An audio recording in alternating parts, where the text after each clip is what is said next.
Hello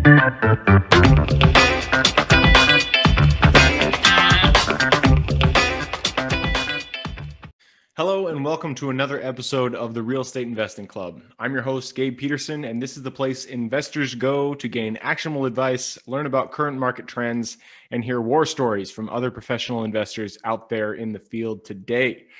Before we get started, I have two quick housekeeping items for you. First, if you like this episode, we would very much appreciate a like, subscribe, and share. It is the best way to support the show and keep it running far into the future. Second, if you're a new investor looking to get started in real estate or an experienced investor looking to take your investing to the next level, I've created an ebook just for you that will cover how to find deals that are actually deals, how to finance those deals with little to no money down, and how to exit those deals for maximum value. On top of that, I throw in an insane amount of free bonuses that you'll have access to once you buy the ebook. All I charge is our admin costs to keep this show running. So if you're serious about real estate investing and want to create both active and passive income as an investor, head on over to the website at therealestateinvestingclub.com and click on the button that says get the ebook in the upper right-hand corner to grab yourself a copy. With that said, let's dive right in. Today we have a very special guest with us, ready to drop some investor knowledge on you. So buckle up, grab your pen and paper, and enjoy the ride. All right. And we are back with another episode of the Real Estate Investing Club. Today we have Van Sturgeon with us. Van is a real estate investor, home builder, renovator, general contractor, and a coach with over 30 years of experience in the real estate industry. Jack of all trades here with Van. So Van, I'm super excited to have you. Thanks for hopping on the show. Well, thank you very much for having me. I've been a long time admirer of yours, and you've got a lot of great guests in the past. So hopefully I can help everybody out who's listening to your podcast. Yeah, for sure. I mean, I told you before, you are an expert in planning and executing renovations. I am a definite neophyte. I am not there at all. So I'm really excited to learn from you. But before we jump into that, I told you before we jumped on the show, we always start with stories. I want to hear your story. How did you get started in real estate? You know, whenever you got started back 30 years ago. Well, I'll go a little bit further than back. My parents, I grew up in Chicago, and my parents were immigrants who wanted to save up some money to be able to buy their first home, their dream home. So we lived in a one-bedroom apartment, four of us, including my younger brother. And my parents were able to find out that the apartment building that we were staying at, they were renting from, had gone up for sale. And so they, instead of buying their dream home, they decided to become landlords, and they put their down payment and purchased this small little apartment building. And that happened in the late 70s. But just around that time when the things started to change for the worse in terms of the economy, it was a period of time where interest rates skyrocketed 18, 20 some odd percent. Oh, there was a rent hostage situation. It was just a miserable time in our country. And so this beautiful apartment building that was fully occupied, all of a sudden it had 40 to 60% vacancy rate. Oof. And so as a family, we had that this is our only possession. So it was important for us to hold on to it. Right. So we had to do everything possible in making, from cleaning the apartments to painting, plastering, electrical work. I don't know how many thousands of toilets I've cleaned in my lifetime. So all this of early on in my life is what I grew up with. And so we were able to get through that period of time. And eventually I went off to university, graduated, could have gone off to law school, but I decided it wasn't for me. And I wanted to get into, this renovation, general contracting, because that was my background. That's what I knew and I enjoyed, I loved. And so in Chicago, that's where I got started. In the early 90s, I had a general contracting business that I started going around and on the hustle, trying to build my business, try to make a buck. And started to grow over a period of time. And I kept running into the same people, these real estate investors who are buying these junky properties and then, cleaning them up, doing what I had to do. And then they would sell them for profits. And, also guys that were buying properties and putting them as in a rental portfolio. And that's when I got a glimpse and got this, hey, maybe this is something I should give a try. And So that's how I got started. So on one hand, I was building, developing this general contracting business. And then at the same time, I was a real estate investor. And so those two kind of went hand in hand as I progressed. And then things I just fell into. I never planned this out over 30 years ago. Things like, having my own property management company, partnering up with some great people. I've got some great employees that I've been able to gather across over the years, and got to a point where I'm kind of semi-retired right now, and I'm just really I don't do the day-to-day operations on my businesses or my portfolio. I've got great people to do that for me.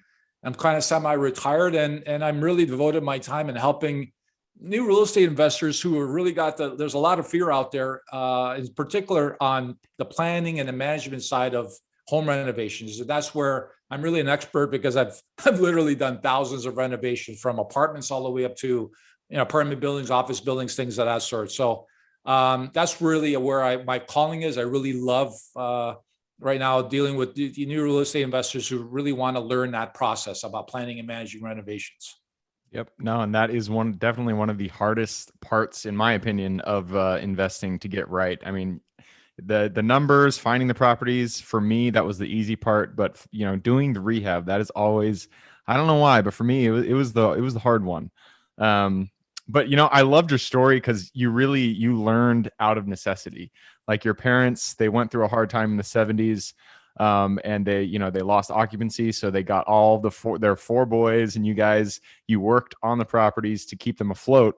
And out of that experience grew your love for real estate, your love for renovations, your love for general contracting.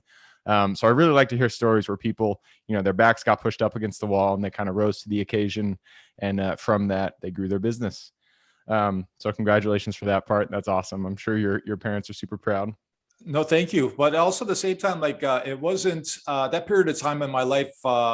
Granted, it was difficult, but we got through it. But then eventually, I went on my own, and as I was growing my general contracting business, I was doing more and more of this house flipping, and I had a mindset of being a micromanager, because I was the only one that could do it. I was perfect at it. It got to a point where I overextended myself. And I actually had to go out there, and got to the point where I had to go out there and get help. I actually got a real estate coach that was very successful in Chicago. That was a real estate investor that had a beautiful portfolio of properties. He had it all figured out. And I got to a point where I was scaling too fast, and I didn't know how to do it. I was losing control. And so I went to him, and I paid a pretty penny back then, but it was an individual that put me on the right path, where he showed me the systems. He showed me what the processes were, how to really structure a business and really take it to the next level. If it wasn't for that investment, some 30 some odd years ago, I wouldn't be where I am today. So there's truly a benefit in it's like this. I always tell people about coaching or finding a mentor. It's like trying to figure out how to drive a car or play a guitar. Like, you can grab that thing and you can sit there bumbling around with it, and maybe after a couple of years you might figure out how to play a song on it. But wouldn't it be so much easier just to hire a guitar teacher or a driving instructor and having them sit right next to you and showing you what it is that you need to do in order to be successful? It's a lot. You got to pay money, but it's a lot quicker process. And in our business in real estate, if you make one wrong move, it can devastate you. And I've seen it happen so many times. I'm sure you have too, where you have these fledgling new real estate investors, and they watch these YouTube videos, TV shows where you could get a renovation in 30 minutes. You can flip a house in 1 hour, and they get into it because, real estate's where it's at. That's why 90% of the millionaire billionaires in the world are in real estate. And they get into buying their first property, and they don't have a clue what they're doing, and it financially devastates them. And they're in many cases aren't able to recover. So it's a game. It's not a game. It can be very brutal. And so I strongly encourage people to get out there, and real estate's great, but you need to have some structure, somebody to be able to show you the way. Yep. And I've repeated that same, or many guests on this show have repeated that same sentiment. If you want to really get into real estate and really be successful at it, you got to learn from someone. You have to actually be side by side with someone learning, because, there's only so much you can learn from books.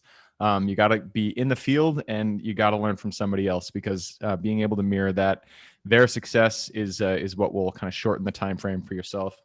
Earlier, though, I want to go back to renovations because you are a wealth of knowledge, and there's a lot that we can pull from you. You mentioned that a lot of people have fear of renovations, which is rightfully so, because that is, especially when you're talking about flips or burrs or even a rental that you buy. Renovations is where things can go wrong if you don't bid it right, if you don't scope it right. You can definitely lose your shirt in the renovations, especially when you get to bigger properties like multifamily. So kind of take us, from your perspective.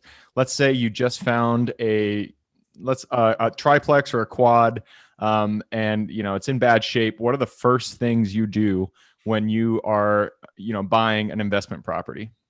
Well, when I'm buying investment property, obviously, first of all, the source is incredibly important. I find many new real estate investors rush in and they jump on MLS and think that they're going to find a deal on that thing. And and I know there's millions of other people that are sitting there going to poking through the same listings that you are. There are no deals on MLS. It's very rare, and so and I'm sure you have a network of people that you have in the areas that you're looking to invest, that you've already have relationships with, that are feeding you opportunities every single day. I open up my inbox and I can see those opportunities in the areas that I'm concentrated in. I'm in 4 areas right now. I'm in Michigan, I'm in Ohio, I'm in New Brunswick up in Canada, and Florida. And specifically, there's submarkets there that I'm very active in. And I've got a power team in each one of these places where I got relationships with real estate agents and brokers and stuff like that to find the deals. But ultimately, when you find the deal, one of the things that I struggle with understanding if you're a new real estate investor is how can you put a dollar value on the ugly duckling that and I know is the deal there, but you got to be able to put a number on the renovation cost, the rehab costs on that. And if you don't have that skill set, it's a pretty important skill set to be able to get an evaluation on that quad or that duplex or that single family home that you're looking to purchase. You got to have that. And right now, how the real estate market is so quick right now, so robust, that we don't have an opportunity to spend a couple of days to call up my contractor friend or to call up a property inspector and pay $300 to $500 for that inspection. I got an opportunity. If I find an off-market deal, I've got literally an hour or two to either put in an offer or it's gone. It was going to go to somebody else. And you're nodding your head because you know what I'm talking about. So you got to be in that position where you walk into that property and you got to be able to assess it and say, okay, it's going to cost me, $60,000. It's going to take me 2 months. I got to factor that into my equation and to determine whether this is a good deal or not. And then once you've been able to do that, then the next step is, okay, so how do you plan and manage this renovation to be able to get to to the promised land? And the first thing that I find many new real estate investors that get started is that they don't have a goal. They don't have an actual goal that they need to write out. They need to have a goal associated with this particular property. That can vary depending on whether this is going to be a rental property that you're going to hold on to or whether it's a flip. And then once you've established that goal and you got it written down, you got to get out there in the marketplace and validate it. And I find a lot of people aren't willing to do the heavy lifting and go in there, dig around to find out why. Is it possible for this goal that you've written down to be able to get there? Like, what do you need in order to get there? So if you got a property that you're looking to rent out for $1,200 a month, you need to go out there and look at properties that are similar in the area and find out what they have done to that property. What are the amenities? And really validate that goal based on that information. And then once you've moved out, then from there, once you got that goal, you got to move on to budgeting. Budgets are really important because not so much the actual cost, which is important, but where are you going to find the money to be able to do this flip or to do this rental? And oftentimes people struggle figuring out where to find that money. And that's one of the things that, I help people out in trying to determine where to go. Sometimes it's cash is obviously great to have, but a lot of people don't have it. So how do you structure it? Well, maybe lines of credit, maybe hard money lenders. There are hard money lenders all over the place that you can reach out to. If they're, they look at the numbers and you got some collateral, you can borrow off of that. There's also your fellow real estate investors that are out there too. How many, if there's an opportunity, I got a couple of dollars to my name. If I see an opportunity where I can, get involved in a project where I can make X amount of dollars in it over a course of 3, 6 months, whatever the case is, I'm willing to consider it, seriously consider it. We're always looking to make more money, right? That's the name of the game in this whole real estate thing. So there's a lot of options out there for sources of money that folks unfortunately don't have. They can't figure out. And that's one of the things that I'm a big proponent on, looking after figuring out where the money sources are. And then ultimately you transition into like creating a needs and wants list to the property. Once you've been able to figure out the goal, you figure out where you're going to find the money for that. Next thing is you got to go and really assess the property. And you create literally grab a sheet of paper and you put one column needs and another column wants. And needs are things you have to get done to the property. If there's a hole in the roof and rainwater's coming in, you got to replace that. That's a need. Plumbing, electrical, infrastructure, anything like that. Yeah. And then when you got situations like oftentimes I find new real estate investors run into looking at their windows that are, these properties are 40, 60 years old, and they immediately assume that they got to replace the windows. And, that's a want. Unless the window's broken, sometimes you leave those windows alone because you got to, everything filters through that goal that you've established.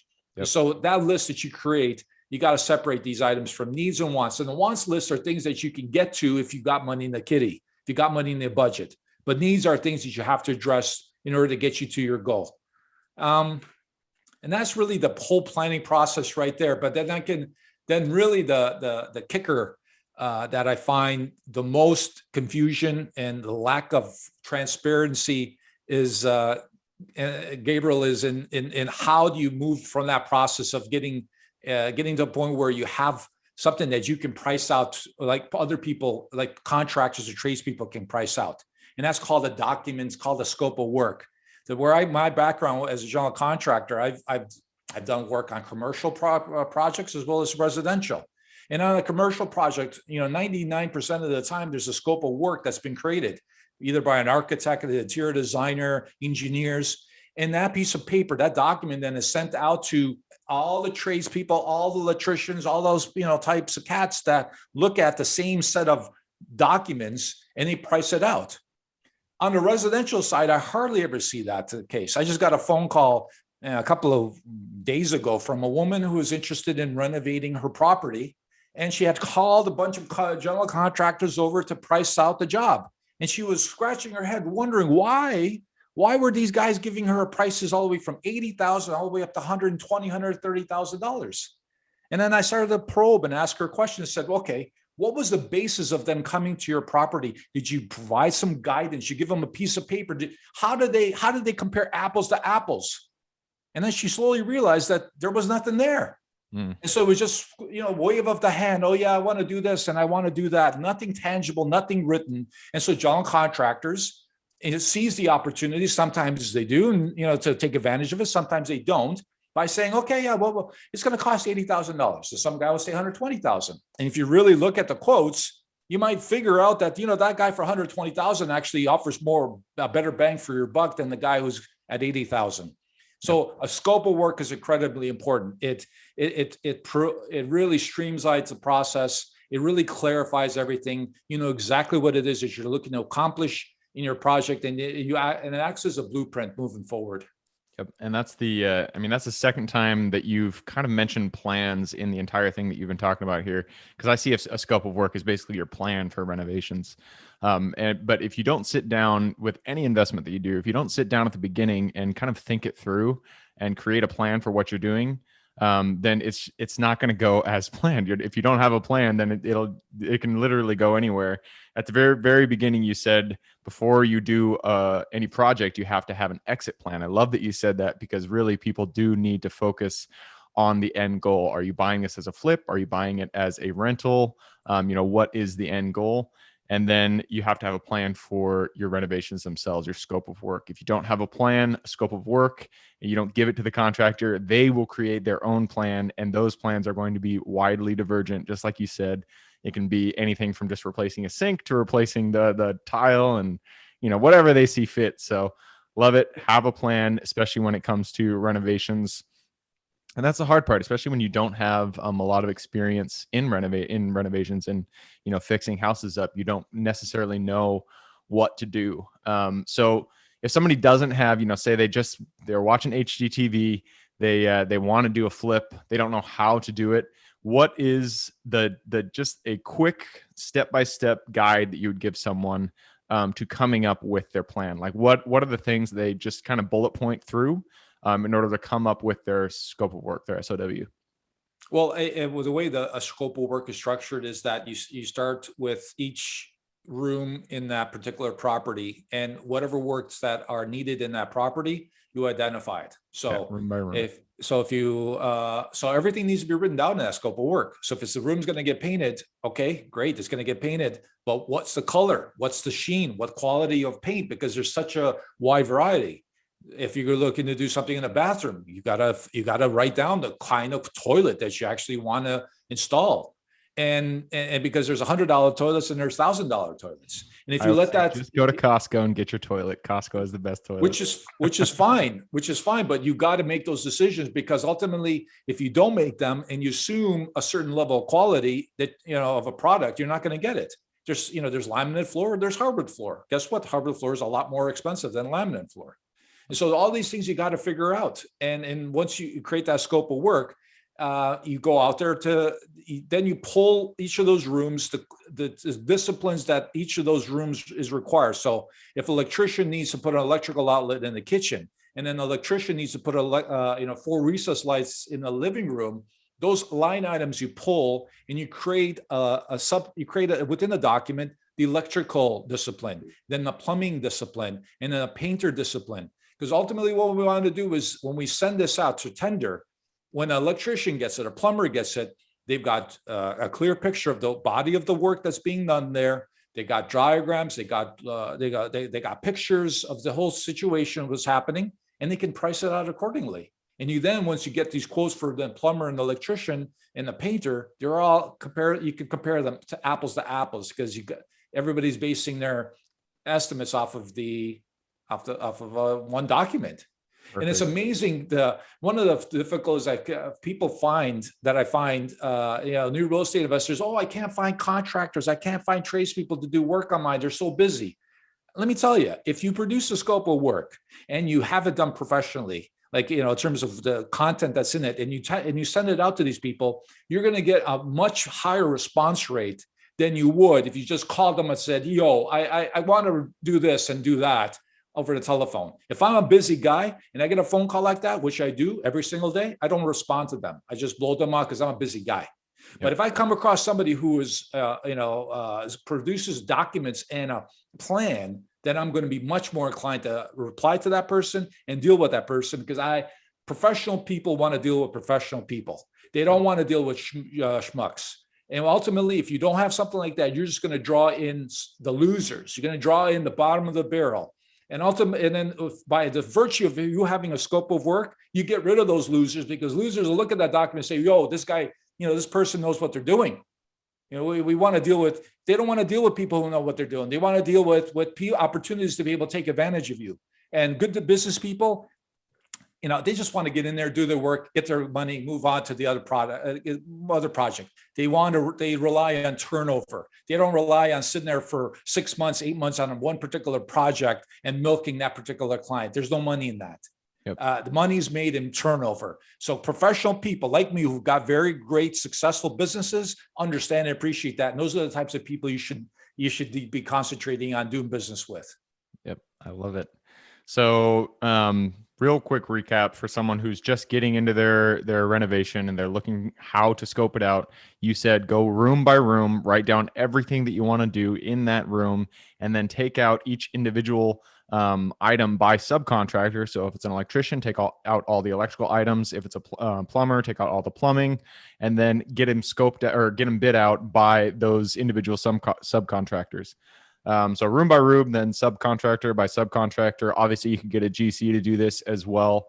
But as long as you have that scope of work, room by room, it's something they can work with. And as you said, you're going to have a much higher response rate because they have a plan.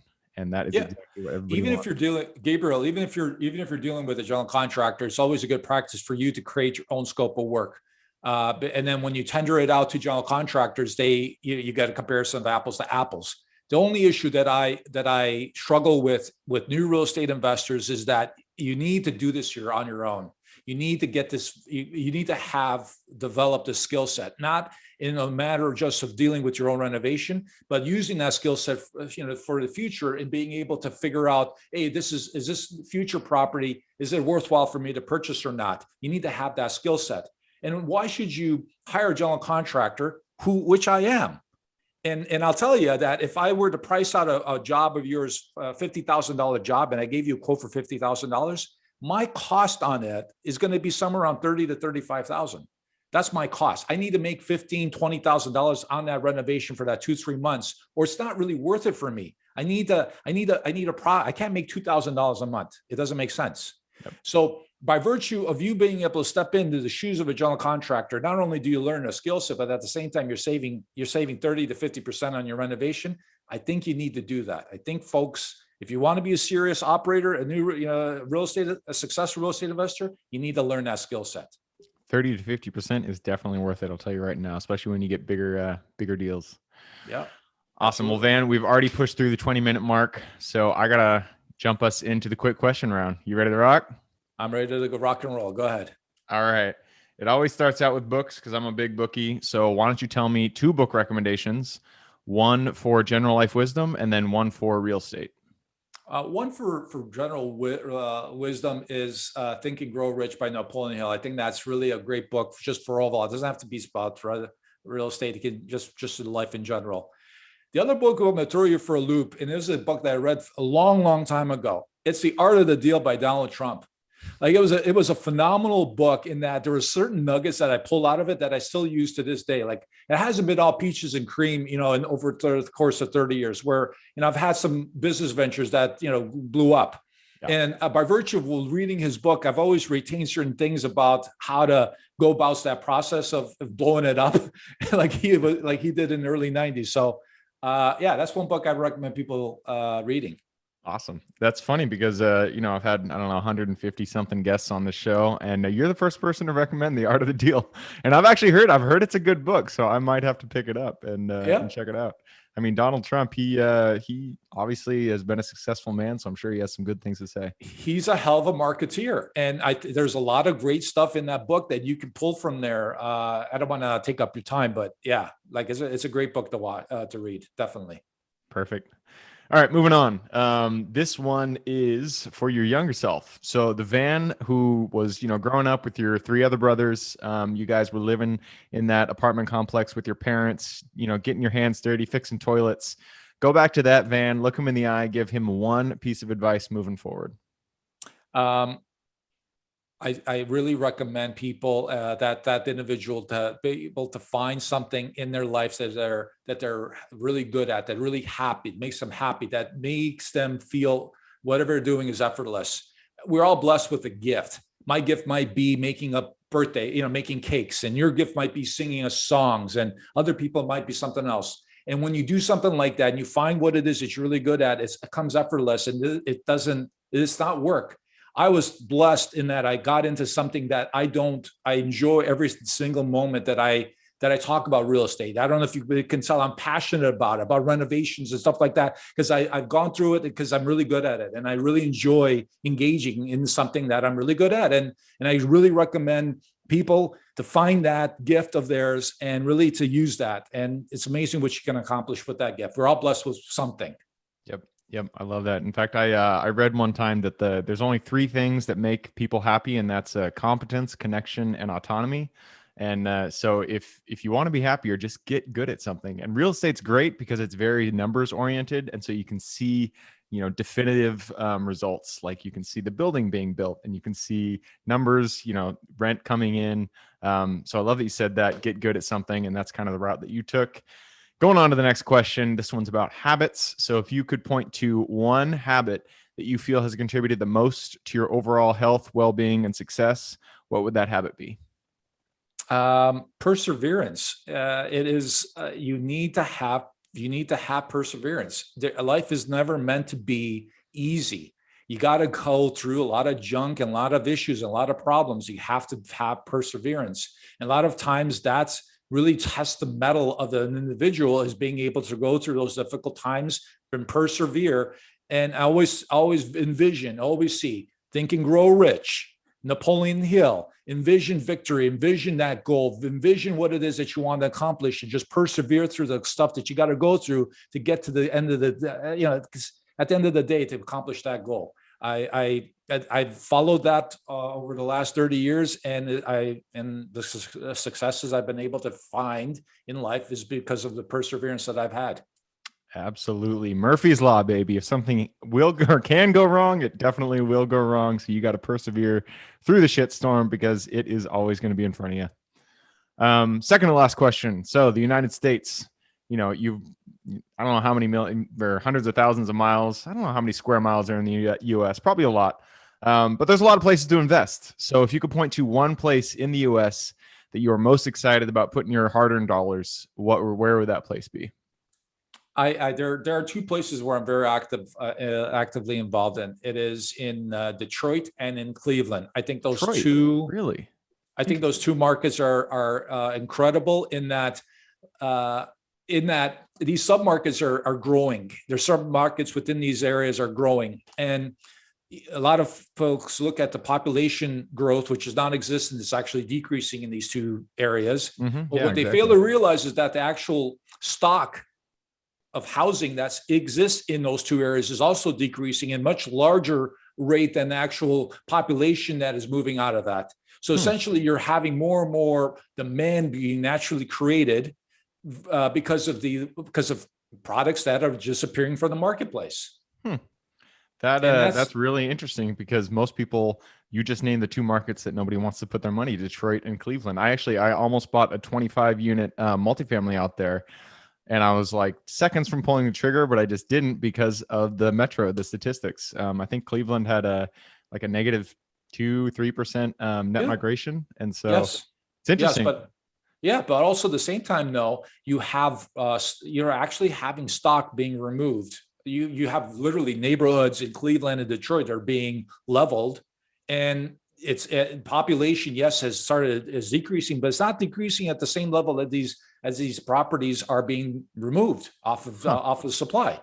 And so you have a very stable market. And I've been there for a number of years now, and I'm very happy. I'm a cash flow kind of guy. Yeah. I want to get into opportunities where I can grab a piece of junky property and sprinkle some investment in terms of renovations and be able to pull value out of it. And then go do the BRRRR. I've been doing BRRRR strategies before there was a BRRRR. Before it was BRRRR. Before there was a BRRRR. And so opportunities like that exist now. Especially for that new real estate investor who wants to get into that $30,000 to $50,000, $70,000 property, throw some renovation into it, and all of a sudden you can raise a value. You might have to put a portfolio of properties together before you can go to a financial institution and refi it out. But opportunities do exist over there, and I love the cash flow that it generates. No, I love it. That's, that makes sense. I didn't actually know that they were leveling houses. Is that just because they're too old, too dilapidated, and nobody's using them, or why are they? Absolutely. You've got areas in Detroit where they're actually greenfields, where you might have a splattering of homes that people live in, but the rest of them that have been abandoned over the years have been leveled. And so, yes, the population is decreasing in those areas, but at the same time, it hasn't decreased at the same level or rate as these houses are being condemned and being leveled. So there are opportunities. Also, there's some really interesting investments that have been made in Cleveland and Detroit. Quicken Loans and the Quicken people there are making massive infusions of capital investments in the downtown core. It's attracting people. Cleveland is also going through a renaissance as well. So these are the type of opportunities when people are running away. I like to look at it. I like to poke through, and I like to see there's opportunities definitely, even outside of these areas as well. Yep. And I love that. That kind of goes to show you, in any market, there is opportunity. You don't necessarily need to follow the double digit growth indicators like in Idaho, Florida. The growth is huge, and obviously you're going to make money there, but you can always make money even in metros that, on the surface you'd think you'd start to lose money, like Detroit and Cleveland, because they have a negative net migration. But there's still opportunity there, just like Van has said. So it's cool you said that. I'm glad you chose those two cities. This is the quick question round though, and so we are totally not going quick, but that's fine. It's our podcast. We can do what we want. We're on the last question, though. This one is for everybody listening and watching. You've given us good advice on how to renovate houses. I'm sure people want to reach out. What is the best way for them to get in contact with you? Head over to, I've got a personal website that I've created, vansturgeon.com. I've got a number of articles that I've written over the years that are on my website that talk about real estate investing, in particular renovations. I've got a number of tools. I've been a number of podcasts that people can listen to that are posted. I'm going to post this one when we get through with it on my website. And also I've got two things that I can offer your listeners. One is I've got to create a renovation calculator that you can download that will allow you to be able to walk through any property, tick off the things that you want to accomplish within that property, and it'll spit out a budgetary number of what the rehab costs would be. Another thing is also on a much more elaborate level, I've got a free training video that I'm offering to folks to be able to walk them through the process of planning and managing renovation. And it really goes into the minutia of what it is that you need to do. I want to help people out. That's the reason why I'm here talking to you. I generally want to make sure and hope that the information that I've locked into this pumpkin head of mine that over 30 years, I want to be able to share that with folks that want to really make a difference in their lives and, become successful real estate investors. Perfect. So that is vansturgeon.com. For everybody listening and watching, if you want to get in contact with Van, I will put that URL in the show notes. So all you got to do is just click that little more in the description. It'll pop down the full description. In there, you can find Van's link. Click through, say hi, take advantage of those benefits that he just given out for you guys. So awesome. That concludes it. Van, thank you very much for hopping on the show today. Thank you very much for having me. It was great talking with you. Absolutely. And for everybody who's here with us today, thank you guys for showing up. You were the reason that we do this, so we appreciate having you here. As always, if you have any questions whatsoever, reach out to me, Gabe at therealestateinvestingclub.com. Other than that, hope you guys have a great week. Keep rocking real estate, and I look forward to seeing you on the next episode. Thank you for joining us for another episode of the Real Estate Investing Club. I hope you guys enjoyed the episode as much as I enjoyed putting it on, and we're able to pull some actionable advice that you can apply in your own investing today in the field. Before you go, we have a gift for you. If you're a new investor looking to get started or an established investor looking to take your investing to the next level, I've created an ebook just for you, available on our website. This ebook will cover how I was able to create both active and passive income in real estate with very little money to start with. In it, I will address the 3 most often cited obstacles new and veteran investors run into by showing you how to find deals that are actually deals, how to finance a deal with little to no money down, and how to exit those deals for maximum value. And if you get the ebook today, I am throwing in a bundle of bonuses, 7 of them to be exact. The first one will be the off-market lead generation blueprint, which will take you through the exact systems and processes we use to generate off-market leads like clockwork, which is the most important skill when it comes to creating wealth in real estate. The second bonus is the A to Z REI systems and vendors guide, which will allow you to peek under the hood of our business and see the exact tools, systems, and even the vendors we use to see the success that we do. And the third bonus is the top 100 best performing keywords pack, which will give you the exact keywords we use to target motivated sellers online using PPC ads. The fourth bonus is our contracts bundle for wholesaling and renting real estate, which will give you access to all the contracts we use in the field to execute all different types of transactions. After that is the Investors Quick Analysis Calculator and Offer Tool, which will allow you to quickly calculate whether a deal is an actual deal and will allow you to create an offer automatically from those calculations. This is a lot of bonuses that I said. I'm just going to keep going down the list. Number 6 is the Investors Daily Success Tracker, which is a tracker you can use to ensure you are taking the right actions day in and day out to reach your financial goals in real estate. And the last bonus is the Wholesalers Template for Quick Assignment Cash, which will give you the templates we use to present our wholesale deals professionally and efficiently to our buyers. Whew, that is a bundle. So it's a mouthful. You get all of those bonuses for free when you download the ebook. All we charge is the admin cost to run the show. So if you're interested in the ebook and the bonus bundle, head on over to the website at therealestateinvestingclub.com. Click on Get the Ebook Bundle at the top of the page to take advantage of that deal. And with that said, I hope you have a fantastic day and even better week. Keep rocking real estate, and I look forward to seeing you on the next episode.